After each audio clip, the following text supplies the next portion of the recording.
Hello and welcome to a brand new Arseblog Arsecast right here on arseblog.com. How are you? Hope you're well. Thank you very much indeed, as always, for being here. We're heading into a tough Premier League weekend. Manchester City away from home. A daunting task at the best of times, but at the time of recording it seems like they're about to sign Cristiano Ronaldo, which of course would add some firepower to a squad which, you know, it's pretty meager, really, isn't it? Not much going on in that Man City squad in terms of player quality or depth or anything like that. So I guess they need a little bit of a boost before they face a team as good, as powerful, as in form as Arsenal right now, heading into this one on the back of a 6-0 win in the Carabao Cup over West Brom. Pierre-Emerick Aubameyang is averaging 3 goals a game so far this season. That Manchester City defence is going to be absolutely cacking itself. Martin Odegaard averaging an assist a game so far this season. Alexandre Lacazette averaging a goal a game. It's all coming up Millhouse for Arsenal, I'm telling you. Look, it was nice to get back to winning ways against West Brom on Wednesday night, and all the usual caveats will apply when I have a conversation with my guest now in a moment. It's a shame it has to be done because, most people, I think, listening to this will understand that there is, some nuance available in a discussion. But if you don't say it, there are people who will listen and go, well, you're talking like beating West Brom is the most amazing thing of all time. And look, it's not. It was a young West Brom side. We know that. It's a West Brom side that are a division below us. We know that. But still, you have to say it. So when you say, hey, Arsenal were quite good against West Brom, people don't go, yeah, well, there's only a very young West Brom side. And actually, West Brom, if you hadn't noticed, are in the Championship. Yeah, thanks for that, pal. I did notice. I am aware. So when I talk about this game with Tim Stillman, who's coming up now in a second, please just bear in mind that I and he are aware of those caveats. We also know that we lost to Chelsea and we know that we lost to Brentford. But sometimes, just sometimes, you can analyse and talk about a game in its own right, on its own merits, without it being a commentary on anything else, good, bad, or indifferent. So that is what we're going to do. Talk about that and much more besides. So hello, Tim. Hello there. So, look, a shot in the arm, you might say, on Wednesday night when Arsenal actually won a game of football and scored some goals. A remarkable thing, a clean sheet. Arsenal won a game of football with, say, Kolasinac at centre-half. All of these things that nobody ever thought were possible turned out to be possible. Look, it's been a very difficult start to the season, but this was enjoyable on many levels. And, when you have been through a difficult period at the start of a season, you need these games, you need these moments, you need these, just these performances, these results, just to remind people that you're actually a football club that can play football, I guess. Yeah, absolutely. I think the fans needed it. I think the players needed it. I was really happy with the way that Arteta approached it. Actually, I suspected he might, because with no European football, there is no point in resting players anyway, and actually at this point of the season they could probably do with the minutes, a lot of them. And you look at guys like Aubameyang, he needed a game, and to get a hat-trick, great stuff, doesn't matter who it's against. I think particularly with Aubameyang, I think Aubameyang is one of those players who's like, he's a bit of a vibes player, he needs like good vibes around him, and that will give him some good vibes. I think, because we know he can score goals. Like we don't need to learn that. But I think he needed to get that feeling back, and just that, just like that little bit of lightness again, which I think the manager, the players like, and essentially that was really, really enjoyable. And it can be totally disposable as well. It doesn't have to mean anything. We don't have to read into like where we think that puts the squad or anything like that. It's perfectly fine to like take it out the box, look at it, close the box, and put it away again, and just enjoy it for what it was. And it was really enjoyable to watch as a game and to be there as well. Yeah, I mean, we'll talk about the atmosphere and some of the bits and bobs that went around that, but just sticking with Aubameyang, because he's had a difficult pre-season. He's had a difficult period in the last sort of 9 to 12 months, I guess you would say. He had a poor season by his own standards last time around. There were all kinds of things going on a personal level for him. He had malaria. He then got COVID. You know, all of these things where, you know, particularly at, you know, towards the end of a pre-season where it looked like, at least if we can gauge properly how hard a footballer is working by their Instagram stories, he was working pretty hard. And was obviously keen to get back scoring goals because that is the thing that he loves to do. I thought when he came on against Chelsea, he looked sharp. There was a bit of zip about him. You know, he didn't make a huge difference on the day, but I don't know, you know, what really could have. But the goals that he scored were not just pleasing because he scored the goals, but the way he scored those goals. That first one, for example, when Bukayo Saka takes a shot, he's anticipating immediately where the ball might go if the goalkeeper makes a save. He's on his toes. He's not caught on his heels. And by the time the defender even considers the idea that the goalkeeper might save it and spill it out in front of him, Aubameyang is there and he's putting it in the back of the net. You know, there's a lot of talk about him because of his age, because of what happened last season. But to see him that sharp and that you know, switched on, I guess, in a game like this, against opposition like that, it wasn't like he was waiting for the chances to come to him. He made them happen. Yeah, absolutely. And that first goal he scores, no one else in our squad scores that goal. Maybe Martinelli, you could say, but depending on where he is on the pitch. But the thing is with Arsenal and Aubameyang, I kind of think this summer would have been good for him just to, you know, take some time away, even though, like you say, it looks like he was actually doing some physical work. And actually, for the first time, he's not really being spoken about, which I think can work in his favour. It's not like, because, you know, last summer there was the contract, and obviously there was so much focus on him and the FA Cup, and, you know, it's, oh, here we go, like he's our saviour now. And actually what last season has done, and I'm not saying last season was good for him at all, but like perhaps just tempered some of that expectation. And I hope he's just thought, right, okay, I want to show that my career is not on a downward spiral here, there were mitigating circumstances. This was a one-off. And I see that in him. I think he looked like a man possessed when he came on against Chelsea. But I think it's a two-way thing. And I've written before, I think there was a sense of mutual drift last season. I think that Arsenal weren't really sure what to do with him, and he sensed that, and you just got that sense of growing apart.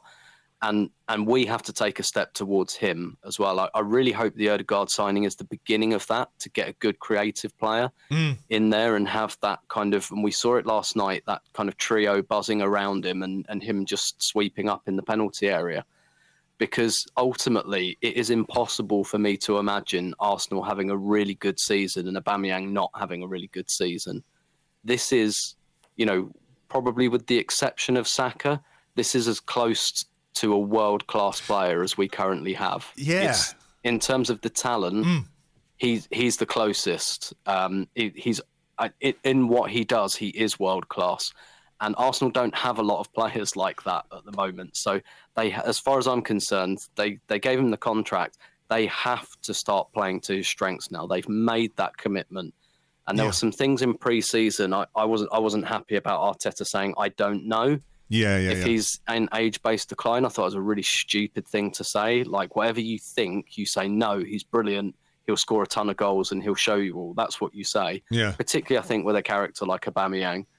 And you know, the kind of leaking of like, oh, well, Arsenal would entertain offers. Like, what's the point in that? Because the offer's probably not coming. And I know that record has now really been corrected, but it just struck me as a pointless thing to put out there, really, because no one's coming for him, we don't think. So, well, the other side of work. Yeah, exactly. And the other side of that is that even if you do sell Aubameyang, like, who are Arsenal going to be able to get who's anywhere close to that level of talent?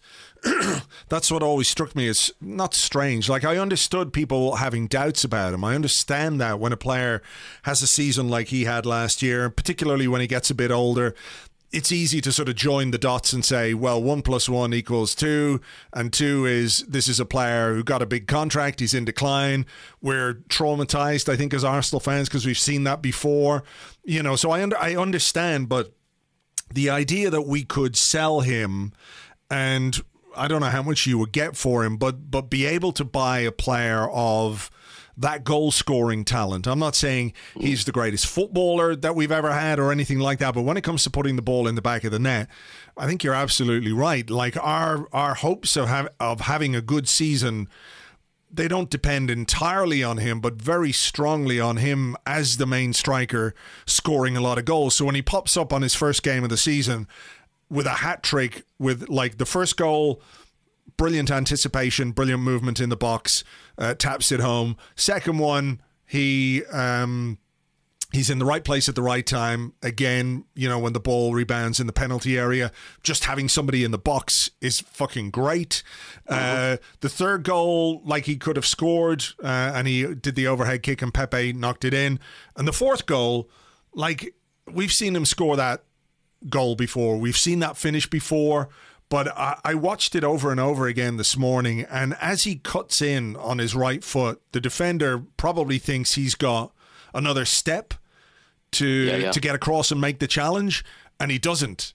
He like literally steps in, and in the same movement, with barely any backlift, he puts it in there. And that, you know, for a guy who hasn't scored for a while, is so encouraging, you know, about what he can do in the coming weeks. Maybe not this weekend against Man City, but in the games that we really have to win, you know, it looks like, and I know it's just one game, but it looks like he's sort of refound his spark a bit.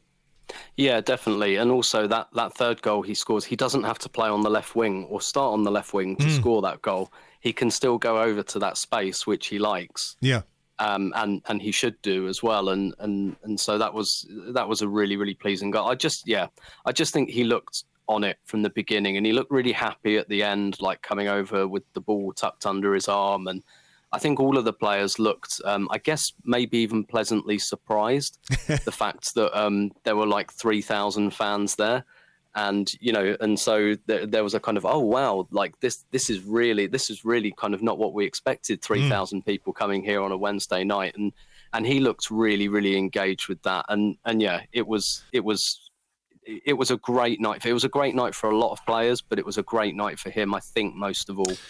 Yeah, you know, for somebody who needed a boost and a confidence boost, it's hard to think that, you know, a player who is 32 years of age and what have you needs that kind of boost to their confidence. But, you know, I think they all do. And look, you know, across the board, when you look at the attacking talent and the issue that we have with scoring goals, scoring 6, I think we hit the post, we hit the bar as well.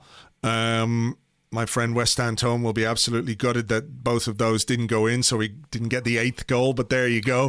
But, you know, Pepe looked dangerous all night. Alexandre Lacazette came on and scored a really good goal. Martin Odegaard, a fantastic easing back into action in an Arsenal shirt, if you like. He had an hour, created a goal with a sublime assist, hit the post. Bukayo Saka, you know, he looked like a man as well who just had a little switch has gone the right way for him. So, you know, a goal. So those things that we need this team to do in more important games, in you know, more crucial games in the Premier League, you know, to see them do it in that game on Wednesday night was just really pleasing. Yeah, definitely. And that front four as well, the link up there, again, really promising. And essentially what this game was like a high level training session for these players, and we really need that synergy in that front four. And it won't always be that front four. I imagine Smith Rowe will come in, you know, Martinelli might come in, Lacazette will come in as he did in this game, but we really need that front four kind of playing together, getting nice and close together. And I love seeing goals where there's flicks and back heels and things like that. Not necessarily just because it looks nice, but it just suggests like a confidence and an instinct as well. The fact that you know what someone's movement's going to be, because effectively when you're kind of flicking or back heeling the ball, you can't really see the guy you're trying to flick it to. So you're taking it on trust that he's going to be there. Yeah. And it's just that kind of high speed decision making, and that's another reason I really like the signing of Odegaard, is just because he's been there for 6 months already, And I think he already has some of those relationships. And I'm just really looking forward to seeing some of those players kind of spark off each other a little bit. And I really hope that some of those, particularly Pepe, actually, I really hope he looks at this and thinks, here's someone who can get me the ball in the final 20 yards of the pitch. Because for me, Pepe is a little bit like Walcott in that I just don't want him on the ball anywhere other than the width of the penalty area. Yeah. Like, I'm not interested in him having the ball on the touchline or the halfway. Like, I just don't think he adds anything unless he's facing forward, facing goal. And, I really hope he looks at Ødegaard and thinks, okay, that's a guy that can get me the ball. So I'm not going to get because sometimes Pepe he'll have a bright start, 20 minutes or so, and then it's not happening, and then it just doesn't happen. And I really hope he kind of does that. Okay, even if I don't get the ball in the first 20 minutes, I'll keep making that movement because someone like Ødegaard will find me. And so that's really, because again, a lot of what we're going to do this season, it's going to have to depend on us scoring lots of goals, particularly against teams lower in the table, which we haven't been able to do. So that's the front four, and that is where a lot of our talent is as well. We do have good attackers. Yeah. We haven't had a good attack, but we've got good attackers. We've got talented attackers, and they've got to start playing together now. No, I agree. I think what's interesting to me about the Ødegaard thing is that, of course, he is left-footed, and his natural inclination might be to add more weight to that left side, if you like. But I could be completely wrong about this. Maybe the stats don't back it up. But from my own perception, I think he gives us more balance on the right-hand side because he does tend to drift into that half space. He also likes to play that kind of inside pass, which we've seen set Pepe free, but can also work with the right back as well. So, when we see the team, okay, let's work it. We get it to Tierney. He puts in a cross. Okay, repeat to fade. We need more variety in that sense. And look, just giving it to the other fullback to cross from the other side isn't exactly, a master plan or anything like that. But I do think that when you can use both sides of the pitch, you have a better chance of pulling the opposition apart. Because right now, the way that we attacked, particularly in the Brentford game, maybe, and the Chelsea game, when occasionally we did get forward, it's really easy to defend against when you know that there's only one side to worry about. You block off the lanes and then you can work it out the other side. But if you're worried about what the team could do or what the opposition can do if they can get it down the opposite side, you're probably staying a little more compact in the centre. Therefore, you've got more space for your right back or for your right winger to overlap and cause some danger in that area of the pitch. Yeah, absolutely. And it's not just the fact that Ødegaard drifts over to the right. When he goes to the right, his intention is not to go over to the touchline or the corner flag or anything. He wants to come inside when he gets the ball on the right. So actually, as well as giving us a little bit more in terms of overloading the right-hand side, one of the big things this Arsenal team really needs is more threat through the centre. And the thing is, when you play Aubameyang up front, you get threat in the penalty area, but you don't necessarily get it in the build-up through the centre. And so Partey and Ødegaard are going to be really, really important for that. So, just that, not just going over to the wings, but we vacate the centre so much.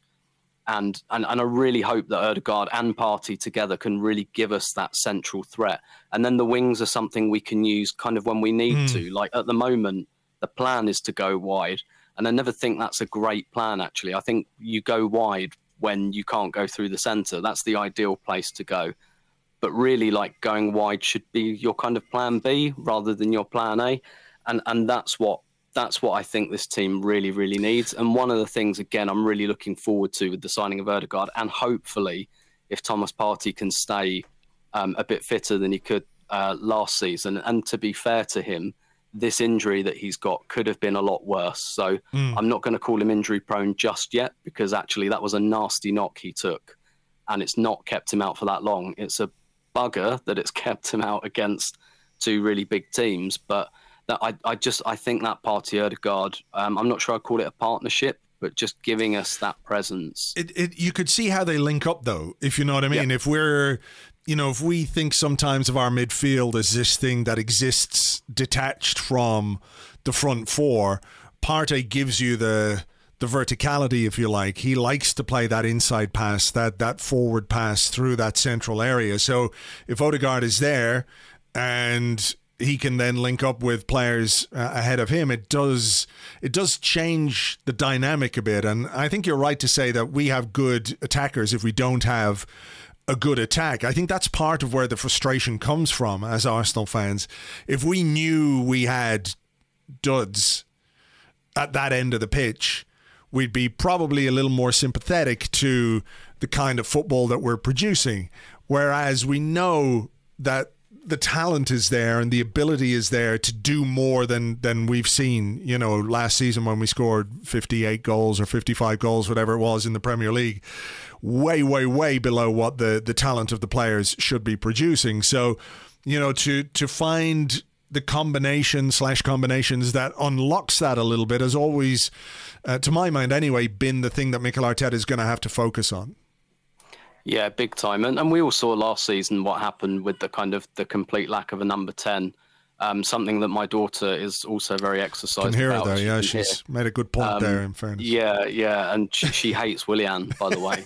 So I've raised her well. But, you know, like Willian was supposed to be someone to kind of bridge that gap. And actually, I'm not flying a flag for him by any means here. But actually, you don't want to let your daughter down, that's for sure.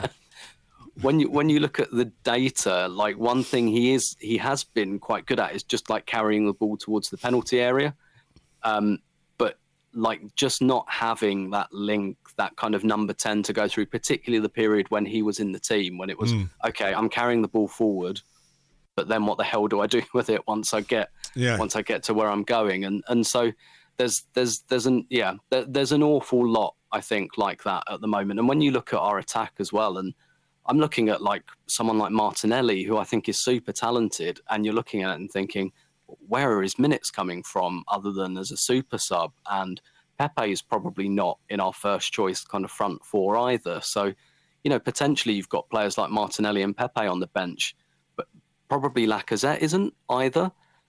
So, you know, those are three really, really good players that all do like quite different things that we can potentially bring into games as well. And that's something else that Arteta hasn't been able to do yet, which is affect games from the bench. And he has the players to do it. I really think he does. I mean, you know, he missed Martinelli for a lot of last year, so, and then kind of Pepe was in and out. But I really think that we should, you know, he's got his central midfielder in Partey. That was his purchase. He's got his centre-back in Ben White. Really now, I think a lot of the rest of it is about making that attack work. Like, he's got the two central pillars in the spine that he wanted.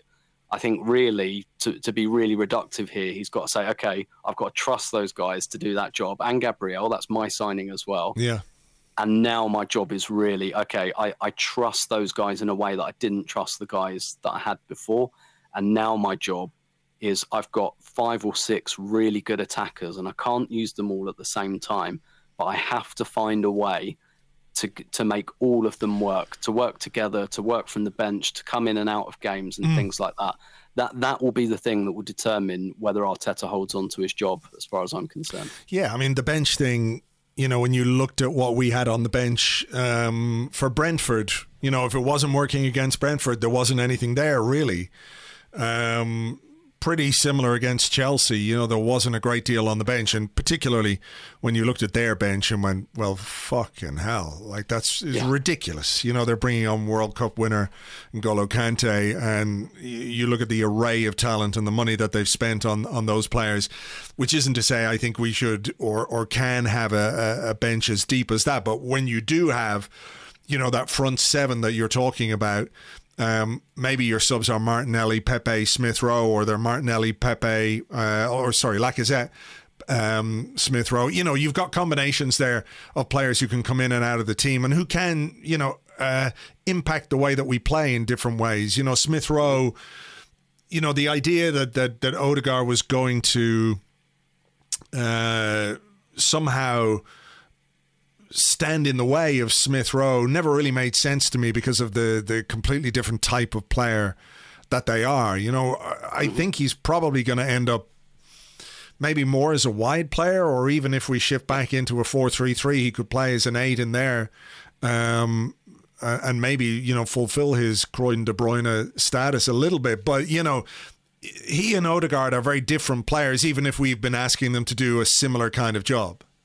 Yeah, and you need that. Like, you can't just have one creator in a team. You need to, like, even in the days of, even in the days of Fabregas, who was, you know, the best creator around, we had like Rosicky and Hleb and players like that. We had Bergkamp in the team, but we still had Pires and Henry breaking assists records and things like that. Like, you can't just have one creator in a team, which is why I think more often than not we'll see Smith Rowe and Odegaard together.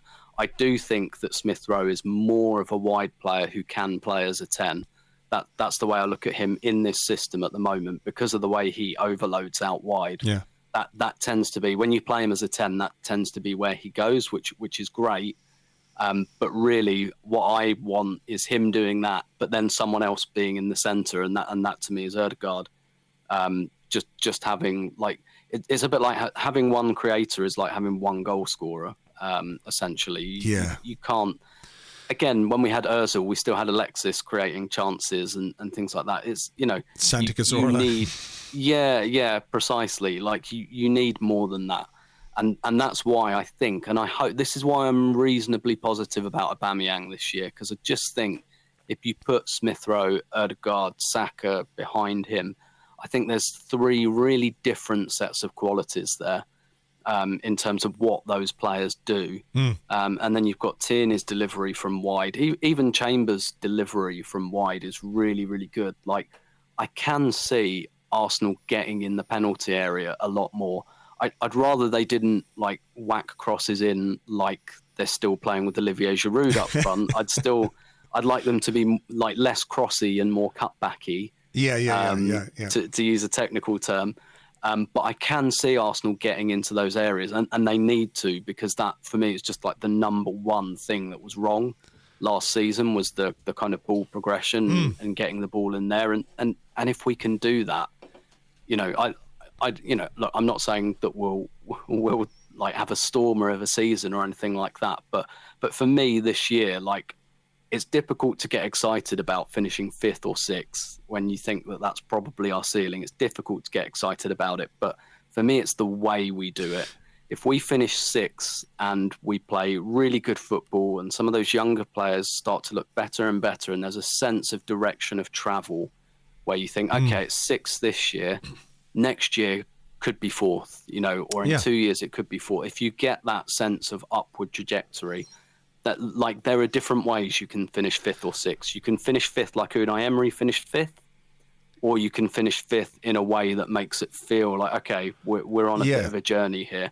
And that for me, that is what a lot of this season is about. It feels more like the journey matters as much as the destination. Yeah. Like, I think the end, like, the destination is important, obviously, because we need to see some improvement. But I wonder as well, with a night like Wednesday night, if it's, you know, if it's not getting too much into sort of abstract thoughts or whatever, but just the idea that maybe this team needed to know that it could do this, you know, because the first 2 games were not great. And to be fair, there were a couple of games in pre-season where we scored some goals, but there were also a couple of games in pre-season where we struggled in front of goal, and you know, as a recurring theme, etc., etc.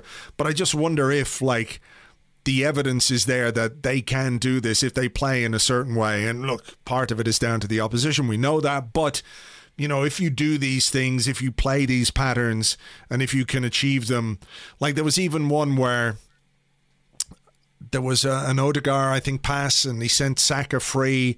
And if Saka had done what you had said and cut back rather than crossed, there was an easy chance there for Odegaard. But, like, one of the complaints about Odegaard last season was that he doesn't get in the box enough. So he impacts the play in the opposition half, but he's not necessarily getting himself into positions where he can score a goal.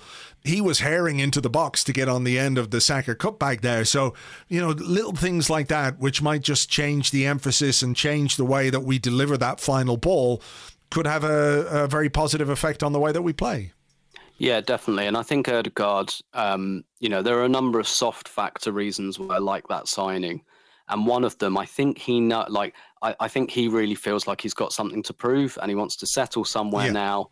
And he's probably thinking, okay, my career's not quite where I thought it might be at 22 or where I think it should be. Now, like, he's signed 5 years with Arsenal now. It's like, now I'm going like early to my mid-20s. Like, this is when, you know, my reputation will be really established. And I think he knows as well that some of those end product numbers need to come up. I think he'll know that better than anyone. And I don't know. I haven't heard him say it. I don't know the guy, but I just have this real sense that he's thinking, right, okay, that I want to convince people that I'm the player that everyone thought I was when I was 16, 17. And he'll know that a big part of that is scoring goals. I'm certain he knows that. I'm absolutely certain that he's kind of thinking to himself, yep, that's a criticism of me. It's a valid one. Fine, let's address it. And again, just that's why I'm just so interested in the synergy with that kind of front four, particularly, you know, Saka, Smith Rowe, Ødegaard. Those are players that Arsenal are committed to on a long-term basis. And if those players want to stay, they will be at Arsenal for a long time. So I'm really interested in how they all link up and how they all like each other and how they appreciate one another's movements. And it's one of the things Arteta said after the game last night, actually. He did say, you know, Ødegaard's very intelligent and we all know that, but it's also up to the players to recognise his intelligence and respond to his movements as well. And I think he sees Ødegaard as a bit of a, to use a Wengerism, a technical leader. And I think he really, where some of those experienced players have failed really to take on the younger players, I actually think he looks at Ødegaard a bit like that. You know, not a grizzled veteran by any means, but as someone who can be like, okay, I'm going to put the ball here, so you fucking well better be there when I do it. Like, just that, like, impetus stuff that's not vocal. It's just, I've got the ball, I'm facing forwards, where are you? I really think players like Saka and Smith Rowe will respond to that. And yeah, I think that could be something really exciting this season. No, I agree. And look, you know, at his, you know, he's 22. It didn't work for him at Real Madrid the way he would have liked, I'm sure, but he did have good numbers in terms of goal scoring at Vitesse. I think he scored 12 goals one season, or maybe it was 11 or 12 goals. Real Sociedad as well, you know, his numbers were good. You know, looking at sort of 16, 17 goal involvements over the course of his loan spell there when he was there the season before last. So he is capable of it, I agree. I'm curious as to what you thought about Mikel Arteta's comments during the week about, you know, when you're talking about leadership and technical leadership, and we do have this cohort of young players, and we can see the potential of Saka, Smith Rowe, Ødegaard, etc., etc. But he was talking about the experienced players and their role. And I don't know if you read the Jack Wilshere piece during the week in The Athletic, and he said something really, really interesting, that when he came through at Arsenal, you know, he was a young player with loads of talent, loads of potential like these guys. But he said, I had world-class players around me. I had Cesc, I had Robin Van Persie, I had Samir Nasri. But, you know, he had these players around him. He said, they helped me so much. I learned so much from them. Like, as much as we perhaps are a little tired of some of the experience that we have, they do still have a big role to play for these young players, you know, the likes of Xhaka, Lacazette, Aubameyang, Partey. You know, these are the guys who really have to help these guys mature, you know, not just take responsibility from them, but to kind of guide them and all of those things that, you know, a lot of that we never see. We never see the conversations on the training ground. You know, we can see them in conversation in games at times. We don't know what they're saying, but they do have a big responsibility here. You know, the manager and his coaching staff and all that kind of stuff as well. But if you want to get the best out of young players, and I think we learned this the hard way a little bit when Arsene Wenger embarked on what was called Project Youth. He didn't call it that, but that's what it was known as, that there was maybe the balance was too far the other way. It was more about, you're young, you're talented, you're good, get out there and express yourselves. But sometimes without somebody saying, no, that's not the way to do it, you can go down the slightly wrong path in that way. Yeah, and actually, I think this is something that's a lot, because it all sounds quite intangible, and to in some respects it is. Yeah. I actually think it's more tangible because, from what I can gather, people like Aubameyang and Lacazette, like on the training ground, are really good with the younger players. David Luiz is another one who's supposed to be really good with the young players in terms of talking to them and things like that. But and doing that kind of, I guess, visible leadership bit, that vocal leadership bit. But for me, it's much more about on the pitch and what you do with the ball and who takes responsibility with the ball. And we can see with guys like Saka and Smith Rowe, like they just take responsibility, they demand it, they drive forward with it. And that's the type of leadership that I'm really looking for from some of the more experienced ones. So it's good to have an arm around their shoulder at London Colney, and back in my day I did X, Y, and Z. Like that's all great, but I think that's actually quite a small part of it. The big part of it is, look, give me the ball on the pitch and I'll give you the ball, and you make the forward run and I'll make the forward run, and that's where it really, really counts. I don't doubt for a second that Aubameyang, Lacazette were great with the kids, with the younger players, but it was on the pitch where some of the more experienced players got quite slopey shouldered, for reasons probably pertaining to their own futures or the way the team was playing for them. But it's in those kind of, I think leadership really comes up in those like really instinctive moments, almost when you don't have time to think. And that's like getting on the ball and taking that responsibility and making that run and chasing that lost court and just doing things like as a reflex. Because in football, you don't have time to think like, if I do this, am I a leader? Like it's all just stuff you've got to do quite naturally. And I do think that, players spark off of one another when they do that, because the other alternative is, because you can demonstrate leadership qualities, but if other people don't, you get like a William Gallas situation where visibly, pointy, shouty, talking to people and stuff like that, but no one liked him, so no one was having him. Yeah. So he was doing like leadership stuff, but it was all one way. It needs to be reciprocal, and that's more what I'm looking for. So I'm not really interested in like Aubameyang kind of chewing people out or anything. It's much more that kind of, I'm going to come and get involved with the game, or I can see that you're getting a little bit crowded there, so you know what, I'll come over but I'll help. But like but like Saka and Smith Rowe, they're just the types of player that, like, I don't think they need like a lot of protection or anything like that. They're both incredibly brave. They both, they show a lot of these players how to do it, and that's why, like, often I think experience is kind of over indexed. I just think some players have that. I look at Saka and I don't see a 19-year-old at all. I see like, I just see a guy who's really good at football, and I think other footballers see that as well because they give them the ball, and that's what I want to see, is the players appreciating the talent that they all possess and trying to come up with a way of kind of bringing out their talent. So, Bukayo, what are you really good at? You're really good at getting on the turn and bursting at people and, getting us from that middle third to the end third. Aubameyang, we know what you're good at.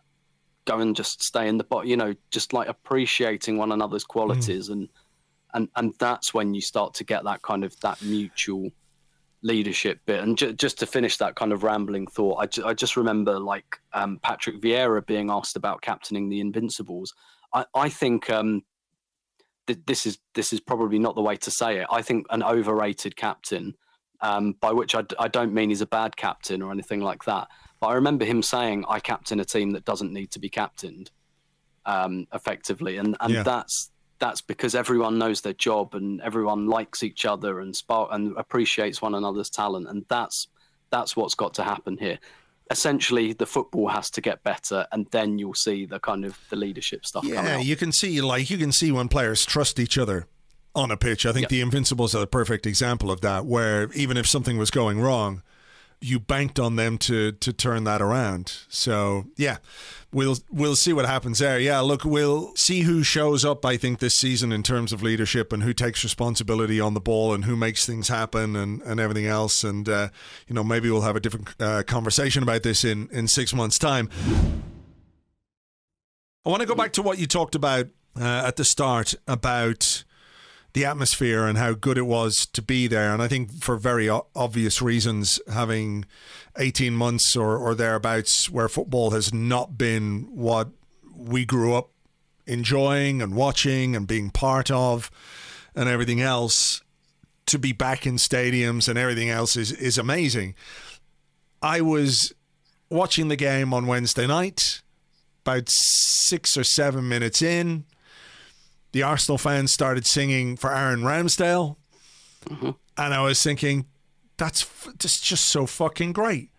Because that's not like Twitter. And I know Twitter is not real life. You know Twitter's not real life. All of us know that there's these weird sort of echo chambers and what have you that exist in, in this online space that we're all in, for better or worse. But I thought it was great, that this is a guy who, if you were to gauge public opinion via Twitter, was coming in with butterfingers and like all the rest, and was probably just going to fall over and die the minute he pulled on an Arsenal shirt, or the first shot that came near him, he was just going to like collapse in a heap, whatever it was. He played well. He got a clean sheet. I'm delighted for him. I think it's great. He seems like a really nice guy. I've watched his interviews. He's got a really good personality, I think. But I was just struck by the difference between that real life experience. I'm not saying it's better or worse, or that like people who, I'm a fan who for the most part watches from afar. So I'm not, being in any way judgmental here, but I do think that sometimes we can convince ourselves of things which aren't necessarily the truth. And the real life experience is it can open our eyes up a little bit. I think it behooves us all to open our eyes a little bit to things like that. Yeah, 100%. And the thing is, been to all 3 games so far, and I've really enjoyed them all. I mean, when I say the game, probably less so the game in a couple of incidences, but just being back in the stadium, like Brentford was a great day out, and Chelsea was as well, and like just that kind of that sense of reunion, seeing people again, being in my seat again, people being in their seats and seeing people they haven't seen. And what's interesting to me is you're right, there is like there's definitely like a separation, and in one way I think kind of Twitter is the perfect place to moan about like whether you think a signing's good or not. It's inconsequential ultimately. Yeah. Whereas inside the stadium, it's a bit like, well, no one does or should care about what my specific opinion is about Aaron Ramsdale inside the stadium. It's not important anyway. But like, why would I? Am I just going to like stand there like yelling his FB ref stats or something? Like, what's the point in that? You're like, in the 13th percentile for launching it. Yeah, exactly. Like, what's the point in that? Like, it'd be like a massive attack of ego to do that. But it did start to happen in the ground at Arsenal. I think certainly towards the end of the Wenger period, and there was a big. I do think that the social media experience and the stadium experience did start to converge a little, but. The thing I'm really interested in is that hasn't been like in the stadium all 3 games so far. The support's been great. Yeah, it really, really has, like universally. And I'm interested in how much I personally maybe just lost touch with the more visceral side of being a fan and forgot that it was a little bit like that, and how much there's a sense of novelty. About people like coming back to games and being back together, because what I'm feeling is a real determination to enjoy the games and enjoy the experience, which, to be honest, pre-COVID I started to like not enjoy away games as much, not just because we were crap, but because everyone around just seemed determined not to enjoy it, whereas that's changed a little bit. And I think there are also reasons relating to, like, Arsenal have done things around away ticketing. So the away scheme is not abolished, but, and the number of credits you need has gone down. So for West Brom on Wednesday night, you didn't need any away credits to go. So perhaps people who haven't had the chance to go are going, and maybe there's a bit of a refresh going on there. But I'd be really interested to see in like October, November, when maybe some of that novelty fades a little bit, how that atmosphere holds up. And I was thinking I'd point people towards a thread. A good friend of mine, Ricky, Geezy Peas on Twitter, was talking about what is it that would make us happy? Because when you look at it, we know we're not going to win the league. We know we're probably not going to finish in the top 4. But on the face of it, we've got a former club captain as the manager who's already won an FA Cup. And now we've got a team of young players. And if we can't get behind that, what can we get behind? You know, what would make us happy? Given that the obvious thing that would make us happy would be to be like PSG and Man City and just buy all the best players. But we can't do that. So in lieu of that, what makes us happy? And actually, this squad is starting to take on certainly a slightly more likeable kind of tone, I think. And, you know, there was a great song for like Smith Rowe and Saka that was being sung all night. And obviously, Aaron Ramsdale has just inherited Aaron Ramsey's chants, which is fine. That's nice and easy. And the thing I loved about Ramsdale as well is how pleased he looked with it as well. Like, he just seemed really, really happy, both at the ground and obviously his post on social media afterwards. And yeah, I really hope that line holds. And it doesn't have to mean that you think the manager's brilliant or the players are brilliant. And like, by all means, moan on Twitter about that stuff. But I really hope that this almost imaginary line holds, where it's like, okay, the game started inside the stadium. No one gives a fuck what I think about Ben White. So there is no point in me bringing that baggage in here. I hope that holds once the novelty factor wears off a bit. It'll be interesting. Obviously, you know, results are key in terms of how, you know, people feel about what's going on at their football club. But I read that thread from Ricky, and he's, you know, we are where we are right now, and we've got a long way to go, and everyone understands that, and there's a lot going on that's outside of our control.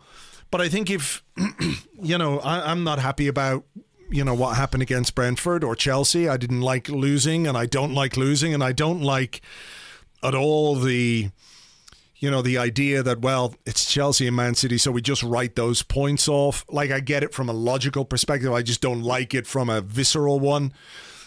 But if you are looking for the club to do things in a way which is encouraging and which makes sense and which at least attempts to bridge that gap in a relatively sensible way, like bringing in a load of young players that can grow and develop together, is exactly that. It's not giving the 3-year deal to Willian. And I know that there are people at the club right now who are involved in that deal and who rightly deserve some criticism for it and everything else. You know, he comes in, plays like shit for a year and gets paid off to, you know, go away with 2 years left on his contract. I think if you saw that happening at any other club, you'd just be laughing. Laughing your head off. But we can't laugh at that. We can't afford to laugh at that. It's too much of a mistake. You know, it hurt us, I think, on and off the pitch.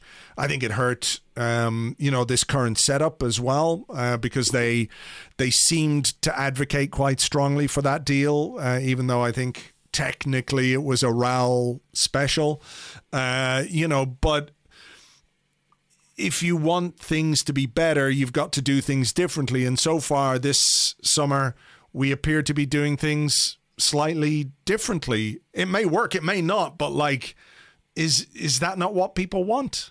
Yeah, because there's two ways you can look at a transfer window. You can look at, like, you can quibble over the talent of the players that have been signed, which everyone can, should, will do. That's absolutely fine. But then you kind of look at the strategy, and that's, look, I'm not going to lie, I'm not really sure how good Ben White is. I didn't watch a whole lot of Brighton, I must say. Yeah. I've never thought, oh, wow, he's a player. But then I've not really watched him that deeply. Ditto Ramsdale, to be honest. I didn't like what I saw, but I didn't watch a whole lot of Sheffield United. And so, like, in terms of the talent ID, I know people have issues with Ødegaard because of the end product thing we talked about, and that's kind of fine. But then when I look at the actual strategy, it's like, okay, I can disagree with Edu or Mikel Arteta's talent ID. Doesn't really matter for, you know, whether I do or not. I hope they're right, put it that way. And so, yeah, you can kind of quibble over the talent of the players, but at least there's something you can see in terms of a plan. And it's the right plan. It is the right plan. We have to try and buy, like, if we think Ben White, like, because obviously, right, we don't think that Ben White and Aaron Ramsdale are at their ceiling yet. We think they're going to get better. Ditto Ødegaard. So that they've had to take, I don't want to call it a gamble because I hope it's not a gamble, but they've had to take a little bit of a punt on that actually happening. And of course they have to, because if like Ben White is the next Van Dijk, for example, we're not going to get him. When he gets to 70, 80 million, then he's out of our reach. So same with Ramsdale. If Ramsdale, becomes like the next big thing in English goalkeeping, then, he's 24 million now. If he becomes Arsenal's number one, how much does that instantly put on his value, given that he's nearly 30 million now playing for a relegated club? If he, this time next year, I'm pretty sure Leno will be gone, he'll be worth double that anyway. So again, you've got to take those kind of punts, and these are kind of signings that I look at and I kind of think, okay, even if they don't work out, at least I understood them. And ultimately, if they don't work out, then the technical director will probably lose his job. The coach will probably lose his job because it means they're no good at talent ID. And that's a problem, because actually having a strategy to buy young players is the easy bit. We shouldn't have had to have gone through Willian and Cedric Suarez to arrive at the idea that was a bad idea. It looks like a bad idea. It's not. I don't think anyone's being kind of wise in hindsight with that. And so ultimately now you can look at this team and say, okay, it's Arteta and Edu's team now, and it will live and die on that basis. I do think Arteta's got a point about, like, obviously it's not going to be at its ceiling straight away. It's going to take a little while for these guys to be together. But if after like 3-4 months of this season it's not happening with Arteta, at least we've got a team that like the next manager can work with. And that's part of the technical director's job as well. Yeah, like, it feels to me that probably the technical director is a bit more, he's on thinner ice than the manager. And I think that relationship perhaps is one which is not quite where it should be. I don't mean between Arteta and Edu. I think, I don't know anything about them on a personal level, how they get on or whatever, but I just feel in terms of who has the power, who has the authority, it feels like Arteta is that guy and Edu is kind of doing his bidding in a way, whereas realistically, your technical director should be the one who's, I guess, ahead of your head coach. But we don't have a head coach, we have a manager, and that is where that dynamic has become slightly shifted, hasn't it? Yeah, absolutely. And you can do it either way, because to be fair, we tried to do it the other way with Emery, where we didn't buy him the players he wanted. We bought the profile of player, but we didn't get Zaha, we didn't get Nzonzi. We got him players that he got him didn't the like opposite. as much. We got him the opposite. Like, he wanted a right-footed winger to play on the left. We got him a left-footed winger to play on the right, and he wanted a big bastard in midfield, and we got him Lucas Torreira. So, yeah. So there's, and I must admit, I do worry sometimes when clubs just go and do the opposite thing. Yeah. Where they go, okay, we did that last time, so now let's do the complete opposite, where the manager identifies the players and the technical director just goes out and gets them. Because as you said, like, there's a middle ground there, right? Because you can say to the manager, okay, like, the manager has to like the player and has to sign off on the player. Yeah. That, like, has to happen. But, you can say, okay, what kind of profile are you looking for? And do you have players in mind? And then, like, okay, but if we can't get him, what about this guy? For example, just that more. Whereas with Emery, it felt very, no, we're giving you this, work with it. Yeah. Almost Chelsea style. I mean, that's what Chelsea do, but Chelsea have all the money in the world, so they can do that. They can just go, yeah, have Werner and Havertz, and they're really good players, but they don't fit in the same team. So good luck with that. We're trying to do that with a different level of player, is a different thing altogether. But now it does feel like, I doubt that. Well, we know for a fact, don't we, that Arteta ID'd Ramsdale very much. Yeah. And I doubt that Edu's the one out there going, yeah, Ben White, that's the one we want. and to be honest, Edu, however much row was involved, Edu has probably lost those privileges with deals like the Willian one, with the Cedric one, with his closeness to a certain agent, like Pablo Mari as well was another one. Yeah, exactly. Like, there is maybe a sense that Edu's had his chance as well to really do that. And so, I think you're right. I do think that is a slightly interesting dynamic there. And I never got the sense that Arsenal didn't really want Edu.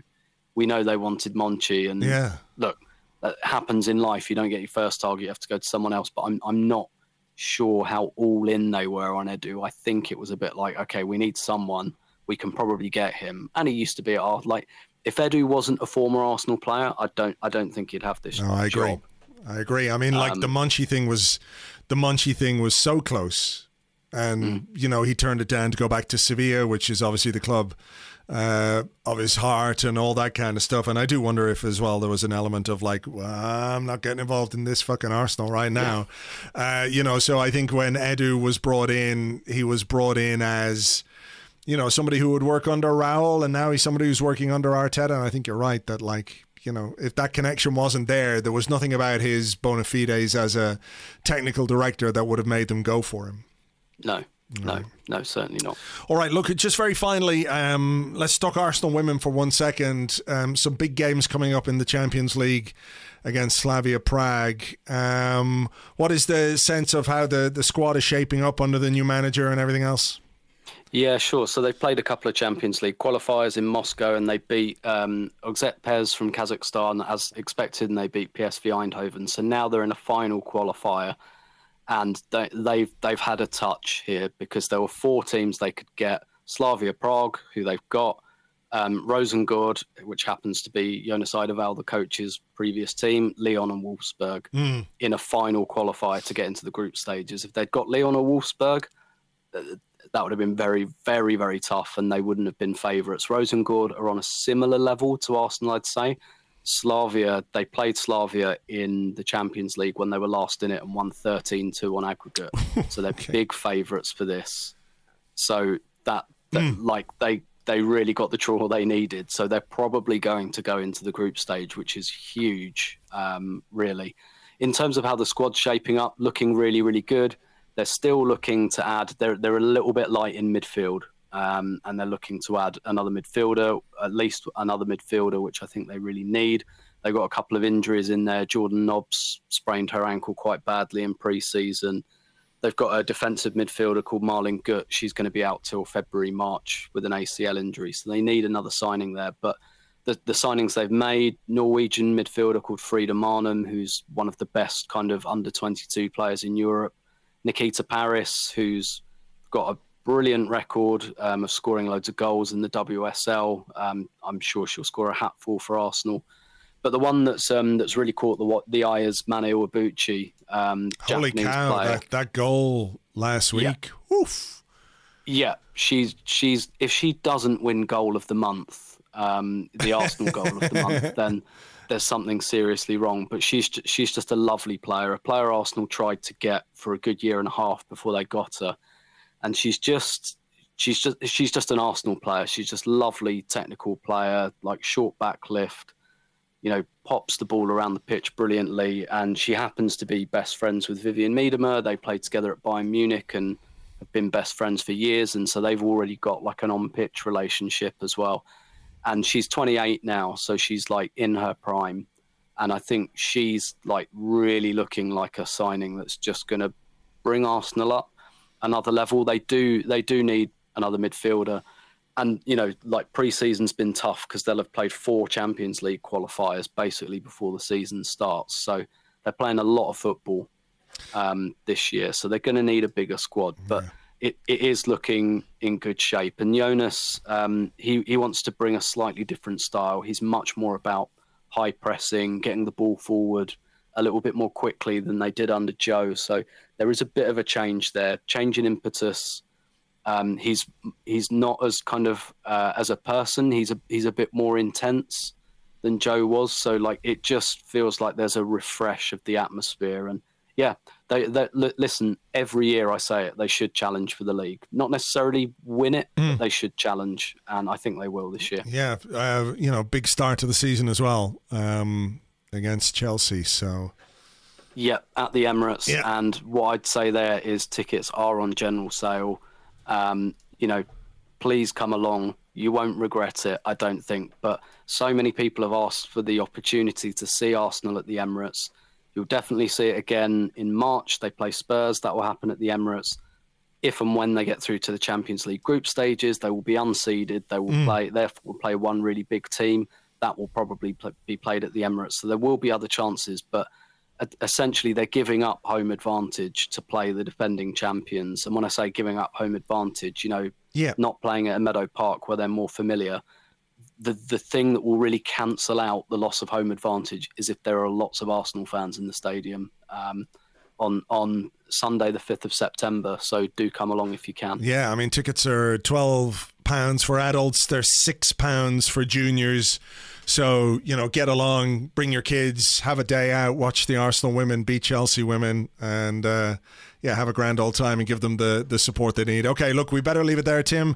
Thank you very much indeed. My pleasure as always. Thank you very much indeed to Tim. You can find him on Twitter at Stillberto. I have added a link to the show notes, which has Tim's column from this week, which sort of touches on what we were talking about in there with regards to, just being happy and being at the games and how that relationship is between fans and players.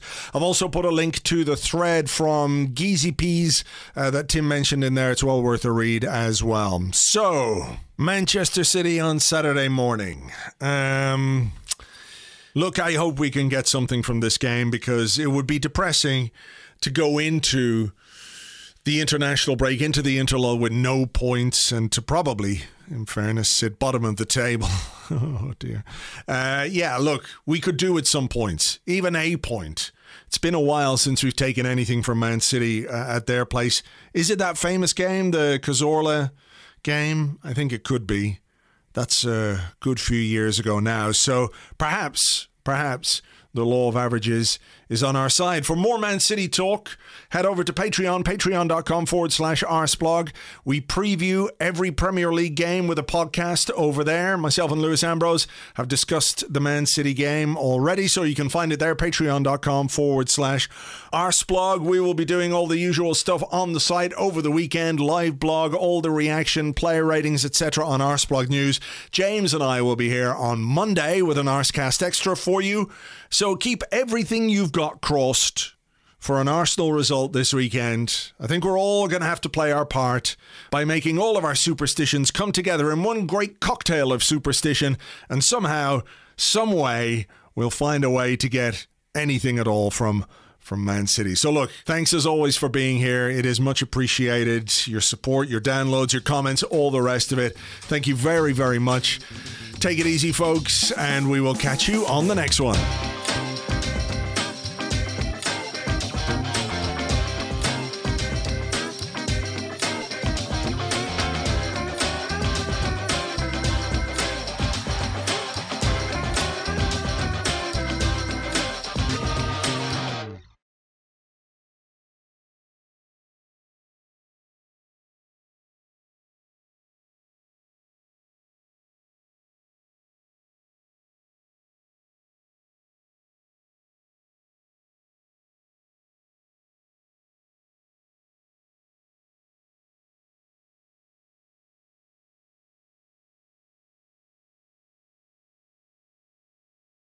Welcome back to Talk Shite Radio, talking shite about sport 24 hours a day. We're here to analyse the midweek Carabao Cup action, and with me, as always, to do that, former professional player and now full-time ball person, it is Danny Cunty.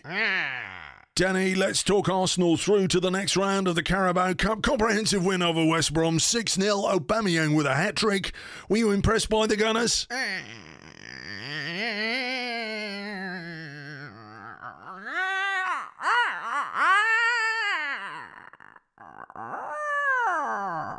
Fair point, but it does ease some of the pressure on Mikel Arteta.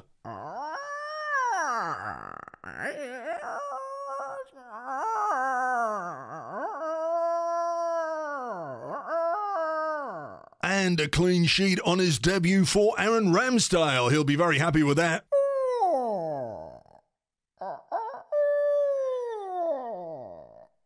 Excuse me, folks, I've just had my producer in my ear telling me that, in fact, we do not have Danny Cunty in the studio. It is, in fact, a wounded Pelican. But many of you are texting in saying you much prefer his analysis to that of Danny, so we'll see what we can do about giving this guy a permanent gig. We had better take a commercial break. When we return, Alan Pardew is in studio to tell us why the food shortages in his local Asda have forced him to eat his own young. Talk Shite Radio, talking shite about sport 24 hours a day. 24 hours a day.